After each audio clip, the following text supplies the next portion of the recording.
Hello and welcome back everyone. स्वागत है आप सबका आज की सीरीज में, अवेयरनेस फर्स्ट की ये सीरीज, जिसमें आज हम एक ऐसे इंस्टीट्यूशन की बात करने अपने देश के, यानी प्राउड ऑफ इंडिया, यानी ऐसा इंस्टीट्यूशन जो आपको वर्ल्ड वाइड पहचान दिलाता है आपकी एजुकेशन में। इंडिया में तो ऑब्वियसली आप टॉप पे रहने ही वाले हैं। जिस तरीके से हमें लगता है एमआईटी जो यूएस के अंदर है, हार्वर्ड यूनिवर्सिटी की बात ले लो, कैलटेक की आप बात ले लो, या किसी भी अदर यूनिवर्सिटी की आप बात लेके कर रहे हो regarding to the best education in engineering की अगर हम बात करें यहाँ पे फर्स्ट ऑफ ऑल गाइज, या मेडिकल साइंस की बात करें हम फर्स्ट ऑफ ऑल गाइज, तो आज की सीरीज में मैं इस इंस्टीट्यूशन के बारे में कंप्लीट डिटेल आपको देने वाला हूं। बिफोर गोइंग फॉरवर्ड कि मैं आपको ये बताऊं कि आप सिलेक्शन कैसे कर सकते हैं, यहाँ पढ़ाई कैसे कर सकते हैं, यहाँ पे एंट्री कैसे ले सकते हैं, कौन कौन से एंट्रेंस एग्जामिनेशन होते हैं, कौन कौन सा बच्चा जा सकता है मेडिकल या नॉन मेडिकल, ये सब बताने से पहले इसकी बेसिक जानकारी देनी आपको बहुत जरूरी है बच्चों। मैं ऐसे इंस्टीट्यूशन की बात कर रहा हूं जिसने सबसे पहले, जहां पर एशिया का सबसे पहला साइंस एजुकेशन में नोबेल प्राइज जीता था, सीवी रमन। रमन इफेक्ट के नाम से आप जानते हो ना, सीवी रमन फिजिसिस्ट का नाम आप सबने सुना है। हमारे देश का सबसे पहला ऐसा साइंटिस्ट, ऐसा फिजिसिस्ट, एशिया में सबसे पहले, सेकेंड वर्ल्ड वॉर से जस्ट पहले आई थिंक इनको नोबेल प्राइज दिया गया था, इंडिया में एकमात्र। ट्राई टू अंडरस्टैंड गाइज, मैं ऐसे इंस्टीट्यूशन की बात कर रहा हूं। हम ड्रीम करते हैं एमआईटीज इन यूएस से, है ना, वहां पे जो पढ़ाई होती है, जैसे हमारे देश में आईआईटीज का बहुत नाम है। अब बहुत जरूरी हो गया बच्चों को आईआईएससी बैंगलोर के बारे में बहुत ज्यादा पता होना चाहिए, बहुत ज्यादा पता होना चाहिए, क्योंकि उतना डिस्कशन नहीं होता जो होना चाहिए। जस्ट लाइक एमआईटीज और इंडिया में आईआईटीज क्यों? क्योंकि टेक्नोलॉजी पे काम करते हैं, रिसर्च में नहीं टेक्नोलॉजी पे काम करते हैं। आईआईएससी बैंगलोर आपको वो पहचान दिलाएगा जो आप सोच भी नहीं सकते। एंट्री कैसे होगी, कौन सा एंट्रेंस एग्जामिनेशन है, क्या पढ़ाई कर सकते हो, ये सब बताने से पहले, बीटेक करेंगे या कोई अदर कोर्स करेंगे, जो भी करेंगे, मेडिकल स्टूडेंट या नॉन मेडिकल, पहले इसकी हिस्ट्री बता दो। हिस्ट्री जानना जरूरी है, क्योंकि हमें एक चीज को अंडरस्टैंड करना पड़ेगा बच्चों, कि हमें उसके बारे में अवेयरनेस नहीं होगी ना, तो बहुत सारी चीजें हमारी जिंदगी से दूर चली जाएंगी। ये बहुत जरूरी है। तो लिटिल बिट जल्दी से वो जानकारी दे देता हूं जो प्राउड है इंडिया का। प्राउड है भाई इंडिया की तरफ से साइंस एजुकेशन में, राइट, जिसकी वजह से एग्जिस्टेंस है। इसरो है हमारे पास, ठीक है। ये ऐसा इंस्टीट्यूशन है जो बच्चों को कहां से कहां ले जाएगा, उसके माइंडसेट को कहां से कहां ले जाएगा, आप सोच भी नहीं सकते गाइज। और इसके बारे में जानना जरूरी है, और आपको आईआईटीज के अलावा, एनआईटीज के अलावा ये जानना जरूरी है, कल को आपका डिसीजन चेंज हो जाए और यहाँ पे वो बेस्ट एजुकेशन आप ले सकेगा इस, ठीक है, जो हमारे देश को एक्चुअल में रियलिटी में आज जरूरत है। तो सबसे पहले ऑब्वियसली आपको मैंने बता दिया, मैं बात करने वाला हूं आईआईएससी बैंगलोर की, ठीक है, जो बैंगलोर में Indian institute of science Bangalore में है, एकमात्र संस्थान है भाई हमारे भारत का, ठीक है। मतलब अगर मैं बात करूं, नंबर 1 है ना इंस्टीट्यूट है ये, नंबर 1 इंस्टीट्यूट है ये, किसमें? In science and research education guys, and research education का, है ना, आप समझ लो। कैसे सर? क्योंकि आईआईएससी बैंगलोर के जो फर्स्ट डायरेक्टर थे ना भाई, first director of IISc Bangalore CV Raman. किसने नहीं सुना सीवी रमन का नाम भाई? इंडिया का, एशिया का पहला फिजिसिस्ट, पहला साइंटिस्ट जिनको नोबेल प्राइज मिला। आप क्यों नहीं समझ रहे हो मेरी बात? और एमआईटी की हम बात करते हैं, सम अदर इंस्टीट्यूशन की, यूएस की हम बात करते हैं, सम अदर कंट्रीज की, जहां पे नोबेल प्राइज विनर प्रोफेसर पढ़ा रहे होते हैं भाई, तभी बच्चे वहां पे वर्ल्ड के कोने कोने से जा रहे हैं। और इंडिया में एक ऐसा इंस्टीट्यूशन है, तो सोचो इनके नाम से यहाँ पे क्या तहलका मची। ये आईआईएससी बैंगलोर के पहले डायरेक्टर, नोबेल प्राइज, तो सोचो इनके अंडर जब इसमें पढ़ाई कराई गई होगी, इसको स्टार्ट किया गया होगा, यहाँ पे इन्होंने डायरेक्टरशिप का अपना पद संभाला, और उसी के अकॉर्डिंग आगे इनके जो स्टूडेंट रहे होंगे या जो भी कलीग रहे होंगे, किस तरीके से उन्होंने वहां पे कल्चर बिल्ड किया होगा रिसर्च का और नई चीजें बनाने का गाइस। और आपको पूरी हिस्ट्री बताऊंगा, जस्ट थोड़ा सा टाइम मेरे को देना, एंट्री कैसे ले सकते हो सब बताऊंगा, टोटली डिफरेंट, क्योंकि मैं एजुकेट करना है, मैंने अवेयर करना है। सीरीज का नाम ही अवेयरनेस फर्स्ट है। This is the first priority before anything guys, मैं आपको ये बता दूं, ठीक है। तो देखो, CV Raman ji physics Nobel prize winner हैं, first director of IISc Bangalore है, रमन इफेक्ट के नाम से नोबेल प्राइज मिला था। स्कैटरिंग ऑफ लाइट का नाम फिजिक्स में आप सबने सुना ही होगा ऑब्वियसली, ठीक है। अब सबसे इंपॉर्टेंट मैं आपको ये भी बता दूं गाइस कि ये मैंने बता दिया फर्स्ट एशियन थे ये, ठीक है, जिनको नोबेल प्राइज मिला था। अब देखो कमाल, सीवी रमन जी थे, ठीक है भाई, ठीक है। इन्हीं की फाउंडेशन में क्या हुआ, अगर मैं बोलूं सेकंड पर्सन का नाम जो जुड़ा है, सब जानते हैं, होमी जहांगीर भाभा, सब जानते हैं इनके बारे में। यानी होमी जहांगीर भाभा के नाम पे तो होमी भाभा रिसर्च सेंटर है हमारे अंदर, जो न्यूक्लियर प्रोग्राम, यानी founder, father of nuclear program मान सकते हो भाई, फादर ऑफ न्यूक्लियर, ठीक है, न्यूक्लियर प्रोग्राम उन्हीं के नाम पे भाभा एटॉमिक रिसर्च सेंटर है भाई। फिजन की स्टडी कर रहे थे अब्रॉड में सेकेंड वर्ल्ड वॉर के दौरान, उससे पहले इंडिया आ गए। कहां पे ज्वाइन किया, आईआईएससी बैंगलोर। किसके अंडर ज्वाइन किया, सीवी रमन जी के, सीवी रमन जी के अंडर ज्वाइन किया, और इनको पोस्ट मिली एज अ थ्योरेटिकल फिजिसिस्ट। वहां पे एज ए प्रोफेसर भी इन्होंने काम करा है, आप समझ रहे हो। तो देखो इनके अंडर काम किया होमी जहांगीर भाभा ने, और न्यूक्लियर फिजिक्स में अलग ही लेवल पे चले गए। होमी जो भाभा रिसर्च सेंटर है उन्हीं के नाम पे आज भी है, और न्यूक्लियर देख लेना भाई क्या रोल है इस चीज का, ठीक है। तो आप समझो इस इंस्टीट्यूशन की पावर को, समझो कैसे कैसे लोग आए हैं आपके जो यहां से, जो जिन्होंने पढ़ाया, जिन्होंने पढ़ा है, जिन्होंने स्टडी करी है। आप इस इंस्टीट्यूशन की फाउंडेशन को अंडरस्टैंड करो गाइस, है ना। अब ये फादर ऑफ न्यूक्लियर प्रोग्राम इनको माना जाता है, और वहां पे सीवी रमन जी के साथ इन्होंने काम किया थियोरेटिकल कॉस्मिक रे रिसर्च में भी, है ना, कॉस्मिक रे रिसर्च, ठीक है। तो एक मिनट आप ध्यान से बस समझ लो पहले, है ना, मैं जिसकी हिस्ट्री आपको बताने वाला हूं, हर पेरेंट्स को, हर बच्चे को पता होगा यार, तभी तो आप डिसाइड कर पाएंगे, तभी तो इस तरीके की बेस्ट एजुकेशन आप ले पाएंगे। केवल जॉब के लिए जाना है किसी इंस्टीट्यूशन में, that is not the thing कि किसी देश को तरक्की मिलेगी, राइट। आपको रिसर्च लेवल पे जब पढ़ाई करोगे तो पैसे तो कमाओगे, नाम भी कमाओगे, देश को बहुत आगे लेके जाओगे भाई, कुछ नया आप बना के रहोगे, ठीक है। तो ये आपने समझ लिया, सबने देखो इनके बारे में ज्यादा बताने की मेरे को जरूरत नहीं है। नेक्स्ट क्या है, तो पहला, ठीक है, पहला दूसरा इंसान, कुछ वो इंसान बता रहा हूं जिनको हर इंसान जानता ही है ना, वो यहां से जो कनेक्ट करते हैं, वो फिजिसिस्ट, वो साइंटिस्ट, लेकिन और भी बहुत है, लेकिन सबको नहीं, उनको बता रहा हूं जो बहुत ज्यादा आपको सबको याद है। अब अगर हम नेक्स्ट की बात करें सतीश धवन जी की, सतीश धवन, सतीश धवन की अगर मैं बात करूंगा तो आपने देखा होगा इसरो के चेयरमैन रह चुके हैं भाई, इसरो चेयरमैन। और इनका नाम कहीं ना कहीं आपने सुना ही होगा, क्योंकि वन ऑफ द फाउंडर हैं ये इसरो के भाई, इसरो के वन ऑफ द फाउंडर है, मतलब इन्हीं के नाम पे लॉन्च किए जाते हैं इसरो के सैटेलाइट्स। आप समझ लो मेरी बात, मैं सतीश धवन की बात कर रहा हूं, और ये डायरेक्टर भी रह चुके हैं आईआईएससी बैंगलोर के, यानी आईआईएससी बैंगलोर के ये डायरेक्टर भी रह चुके हैं, ठीक है। और वन ऑफ द फाउंडर में से हैं ये सतीश धवन जी, और इन्हीं के नाम से सैटेलाइट भी लॉन्च किए जाते हैं। सतीश धवन का नाम सुना होगा जब आपने अभी बहुत बड़ा इवेंट देखा था इसरो का, ठीक है, और उन्होंने लॉन्च किया था सैटेलाइट, ठीक है, तो उसी में हर तरह का गूंजता हुआ आपको नाम सतीश धवन जी का पाया जाएगा। और इनके बारे में एक बहुत बेहतरीन चीज आपको मैं लास्ट में बताने वाला हूं, ठीक है भाई। तो ये वो लोग हैं जो बहुत अमेजिंगली हैं, जो अपना एक कनेक्शन रखते हैं आईआईएससी बैंगलोर के साथ, एक ऐसे इंस्टीट्यूशन के साथ जो साइंस एजुकेशन में एक नंबर लेवल पे आपको लेके जाएगा। और विक्रम साराभाई की अगर बात करूं मैं, यानी 4th नंबर पे विक्रम, नॉट 4th नंबर, मतलब कुछ मैंने सेलेक्ट किया है जिनको विक्रम साराभाई, ठीक है। अगर मैं इनकी बात करूं बच्चों, तो विक्रम साराभाई ने भी सीवी रमन जी के साथ एज ए फिजिसिस्ट काम किया है, सीवी रमन जी के साथ, क्योंकि नोबेल प्राइज विनर थे, कौन नहीं काम करना चाहेगा। बाबा जी आए विदेश से आए, राइट, होमी भाभा विदेश से आए, सीवी रमन जी के साथ काम किया, इन्होंने भी सीवी रमन जी के साथ काम किया, ठीक है, फिजिसिस्ट थे। और इन्होंने आईआईएससी बैंगलोर में सीवी रमन जी के अंडर पढ़ाई भी करी, यानी विक्रम साराभाई ने सीवी रमन जी के अंदर वहां से पढ़ाई भी करी, ये भी कमाल है। और भाई मैं आपको बता दूं, ये भी वन ऑफ द फाउंडर में से हैं। जैसे सतीश धवन जी है ना, सतीश धवन जी चेयरमैन थे, फाउंडर नहीं यार, सॉरी, चेयरमैन रह चुके हैं इसरो के, लेकिन जो विक्रम साराभाई हैं वो आपके वन ऑफ द फाउंडर है, वन ऑफ द फाउंडर है ना, ये आपने यहाँ पे करेक्ट करना है।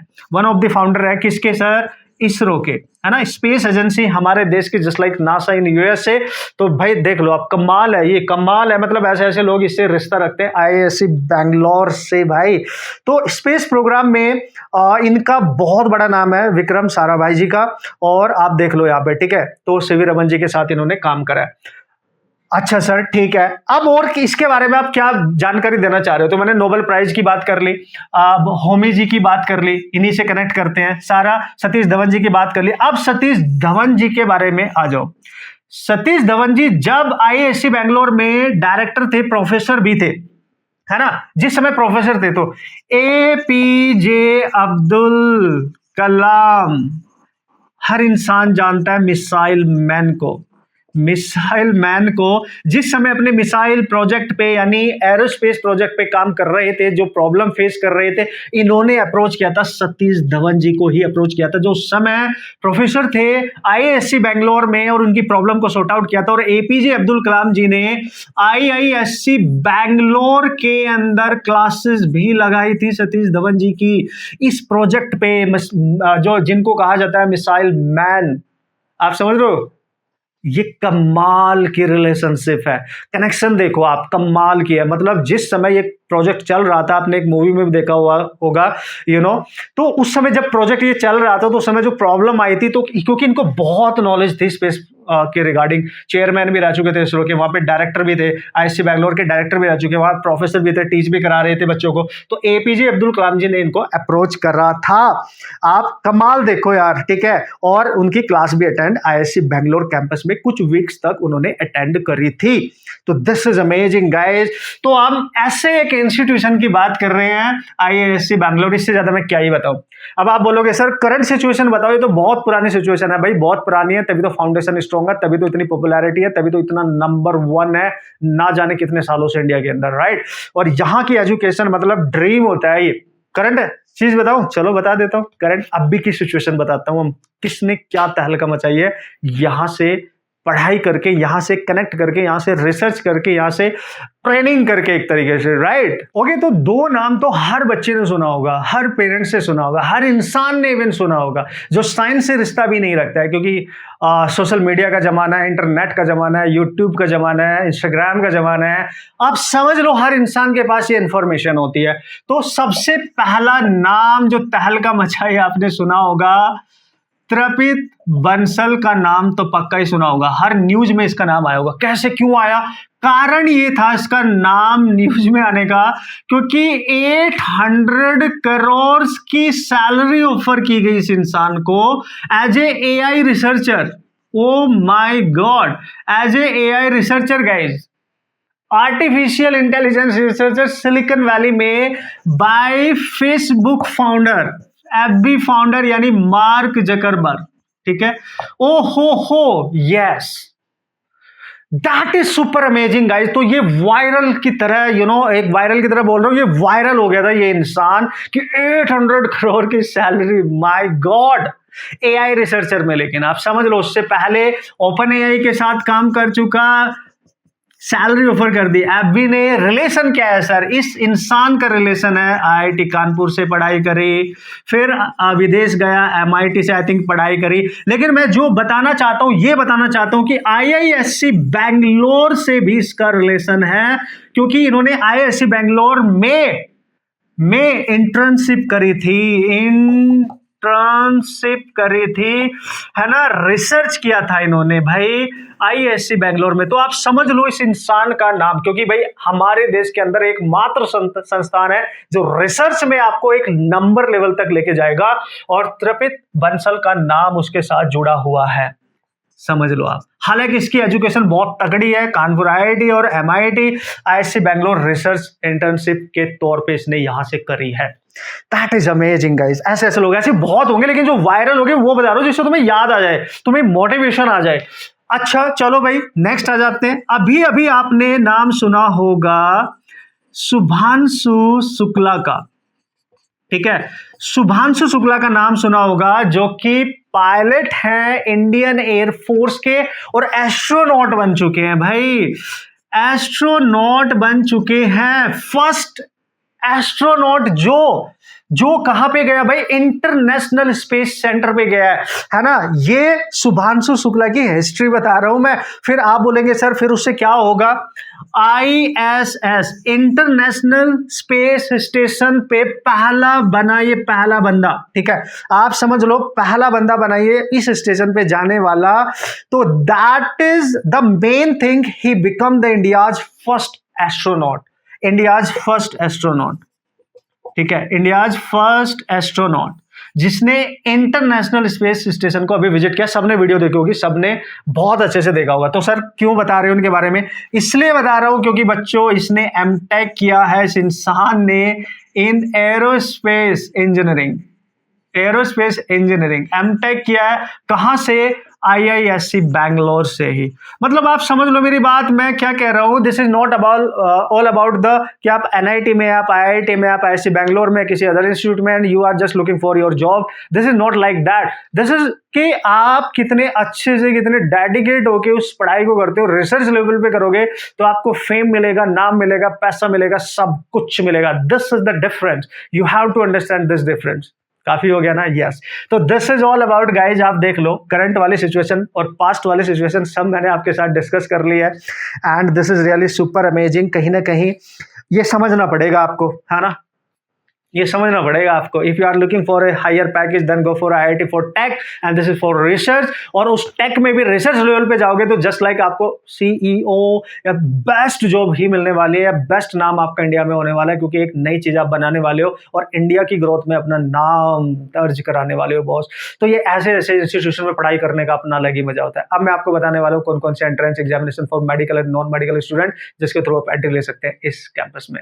ओके, सबसे पहले बता देता हूँ सभी बच्चों के लिए जो बीटेक करना चाहते हैं, जो मैथमेटिक्स साइड से, और जो बीटेक करना चाहते हैं। एक बच्चा हुआ है जो मैथमेटिक्स साइड से हो, नॉन मेडिकल हो या मेडिकल हो। देखो भाई, मेडिकल वाले, नॉन मेडिकल वाले, वो किस तरीके से एंट्री ले सकते हैं वो सारी डिटेल पहले ध्यान से देख लेना, क्योंकि डिफरेंट तरीके से एंट्री ले लेंगे। सो डोंट वरी, एक बहुत बेस्ट अपॉर्चुनिटी आपके पास है जो मैं आपको शेयर करने वाला हूं। तो सबसे पहले मैं बीटेक प्रोग्राम के लिए बात कर रहा हूं, ठीक है। अब ऑब्वियसली बीटेक प्रोग्राम उन्हीं बच्चों के लिए होगा जो नॉन मेडिकल स्टूडेंट है, राइट। और बीटेक का एक ही कोर्स है यहाँ पे, लेकिन बहुत धांसू है, जो बच्चे मरते हैं जिस ब्रांच को लेने के लिए, मैथमेटिक्स एंड कंप्यूटिंग, ठीक है। मैथमेटिक्स एंड कंप्यूटिंग का ही कोर्स आपको यहाँ पे मिलेगा बच्चों। इस बेस्ट ब्रांच में ही एंट्री यहाँ पे आपको IISc बैंगलोर दे रहा है। लेकिन कैसे एंट्री मिलेगी, सबसे पहले क्राइटेरिया ऑब्वियसली है कि 12th क्लास में आपके 75% होने चाहिए general category, OBC EWS category के लिए। और जो SC ST के बच्चे हैं उनके लिए, ये जनरल कैटेगरी के लिए, OBC कैटेगरी के लिए यहाँ पे, ठीक है। और अगर मैं SC ST बच्चे के लिए बात करूं तो 65% आपके 12th बोर्ड में एटलीस्ट होने ही चाहिए। This is the necessary condition, ठीक है। एक तो ये आपको समझ में आना है। तो जब ये होगा तो जेई मेन एंट्रेंस आपने ऑब्वियसली देना होगा। जेई मेंस एंट्रेंस देकर आपको क्वालिफाई करना पड़ेगा जेई एडवांस के लिए।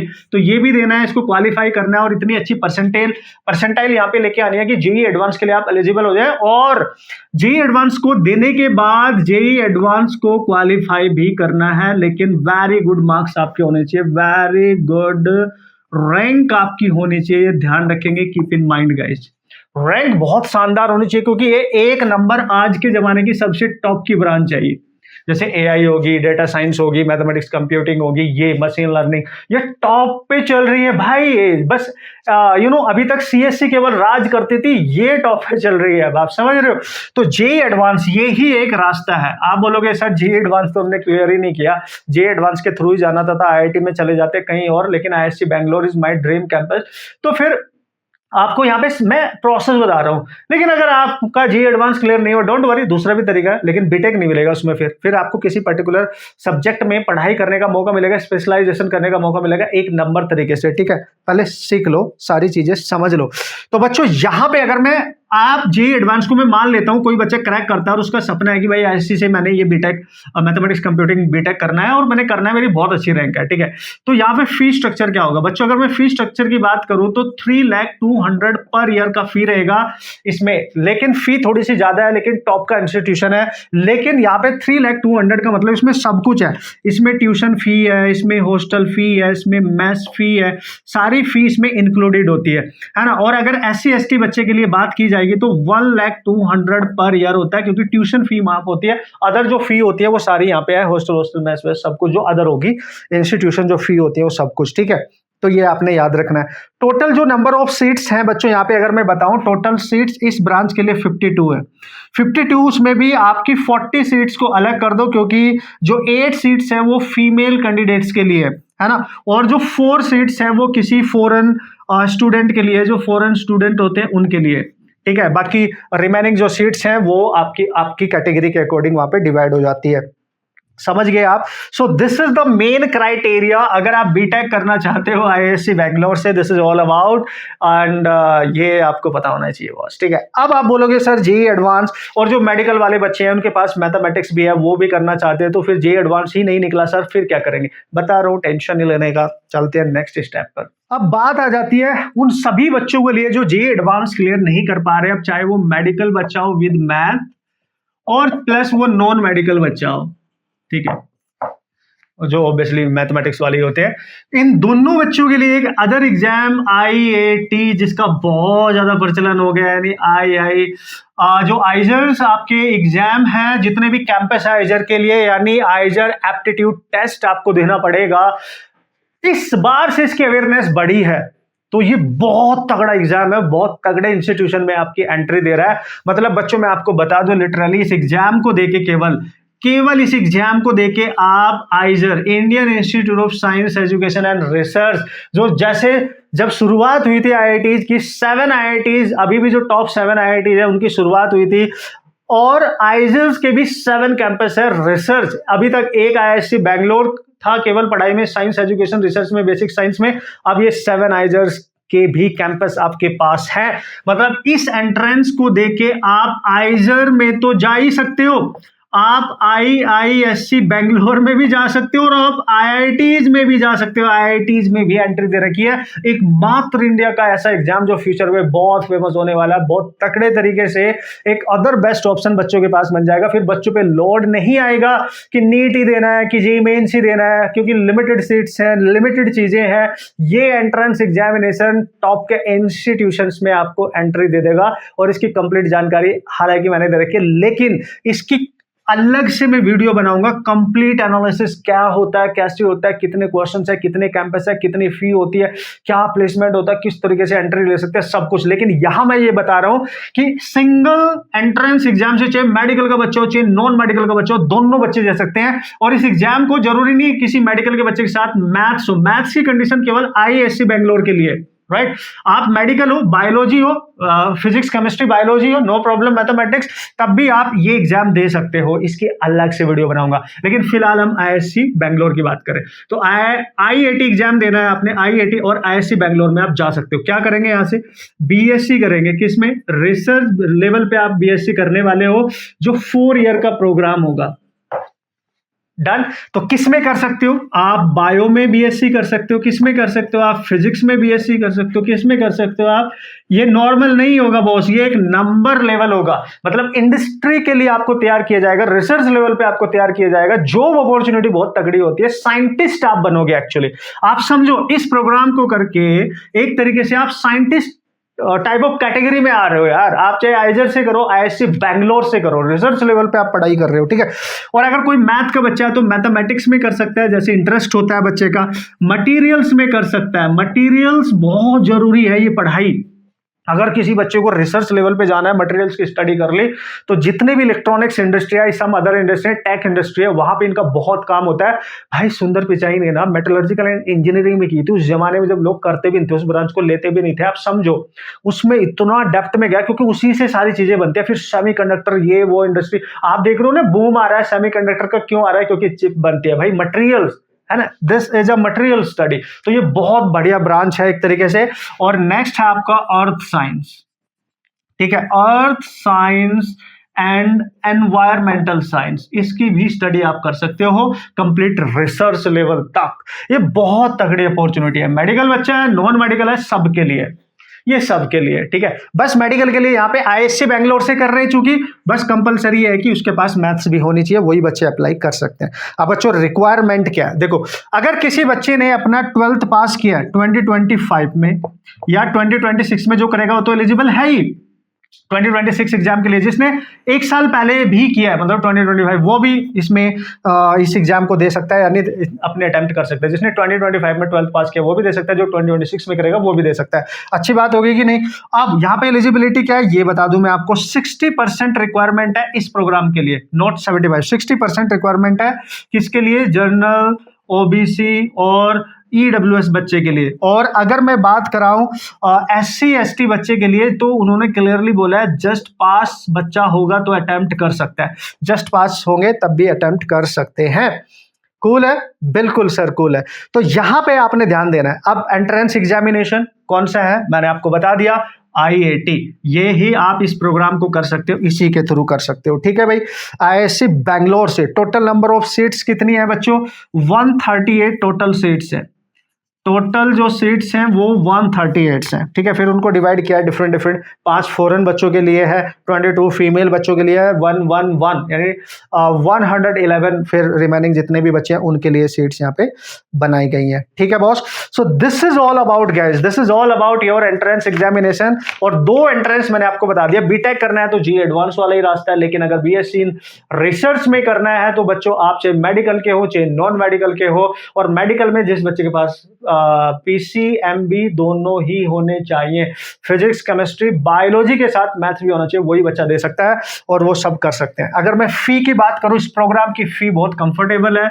अगर मैं इस प्रोग्राम की फी की बात करूं तो केवल 30,200 per year you have to pay, that is your tuition fee. और SC ST बच्चे के लिए जो ट्यूशन फी होती है वो माफ होती है, जो अदर चार्जेस हैं 20,200 यू हैव टू पे। और अगर मैं ट्यूशन फी की बात करूं जनरल कैटेगरी बच्चों के लिए 10K ही है केवल, एडिशनल चार्जेस जोड़ के वो 30,000 पर ईयर हो जाता है, तो बहुत मिनिमम से फीस है भाई। ये अपॉर्चुनिटी आपने बिल्कुल भी मिस नहीं करनी है guys, and this is super amazing, this is super amazing, right. तो आप देख लो, देखो यार, जब तक पता नहीं होगा ना आप डिसीजन कैसे लोगे, आपके पास बेस्ट ऑप्शन कैसे होंगे, सारी चीज आपको पता होनी चाहिए कि नहीं। आज के जमाने में ना स्पेशलाइजेशन करना, किसी पर्टिकुलर सब्जेक्ट में रिसर्च लेवल तक जाना बहुत जरूरी है, बहुत। आप किसी नॉर्मल यूनिवर्सिटी से, किसी नॉर्मल कॉलेज से BSc वैसे कर लेते हो यार, फिर उसका कुछ होता नहीं है, आपकी क्लासेस नहीं होती हैं, आपको इतना अच्छा मटेरियल नहीं मिलता, जो बुक में लिखा बस वैसे ही मिल गया, रिसर्च प्रैक्टिकल एनालिसिस आपको पता ही नहीं है। इन इंस्टीट्यूशन में जाने का मतलब बेस्ट एंट्रेंस को क्रैक करना पड़ेगा और बेस्ट पढ़ाई मिलेगी, 1 नंबर पढ़ाई मिलेगी, आप सोच भी नहीं सकते। आप ये समझ लो बस, है ना। This is the important thing. So guys, thank you so much for giving me your this valuable time, really really very important to all of you guys. And ये सारी इंफॉर्मेशन आपके साथ शेयर करनी थी जो मैंने कर ली है। And this is the entrance exam जिसके थ्रू आप IISc बैंगलोर में जा सकते हो। अंडर ग्रेजुएट प्रोग्राम की बात कर रहे हैं हम यहाँ पे। अगर हम पोस्ट ग्रेजुएट प्रोग्राम की बात करेंगे तो फिर वो MTech वगैरह में आ जाएगा, क्योंकि साइंस इंस्टीट्यूशन है, फिर अदर एंट्रेंस भी होते हैं वहां पे एंट्री लेने की, वो अलग बात है। अभी तो हम केवल अंडर ग्रेजुएट की ही बात कर रहे हैं, ठीक है, 12th के बच्चों के लिए। So thank you so much. And जो बच्चे नए हैं, पेरेंट्स भी अगर देख रहे हैं तो आप सब्सक्राइब करके रख लें, क्योंकि थ्रू आउट द ईयर एक नंबर हर टॉप के इंस्टीट्यूट की आपको जानकारी दूंगा, एग्जाम के बारे में बताऊंगा, कैसे क्रैक कर सकते हो ये बताऊंगा। और अगर इनकी तैयारी आप इस साल कर रहे हो, मेरे बैच में आप एनरोल कर सकते हो ऑनलाइन।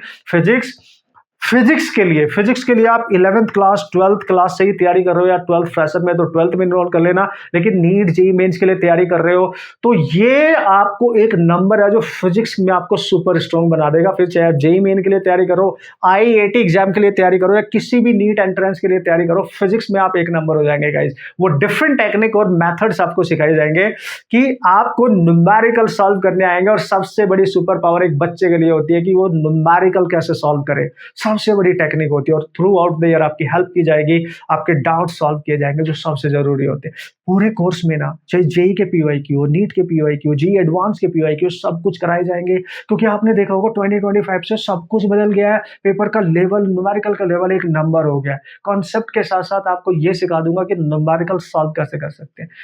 देखना है मॉक डेमो देखना है, मेरे YouTube channel you can physics पे जाओ, सारी प्लेलिस्ट देख लो जाके, आपको सब कुछ पता चल जाएगा। पढ़ाने का तरीका, टेक्निक, बच्चे को समझ आएगा कि नहीं, न्यूमेरिकल सॉल्व करने का तरीका क्या, सब कुछ पता चल जाएगा, ठीक है।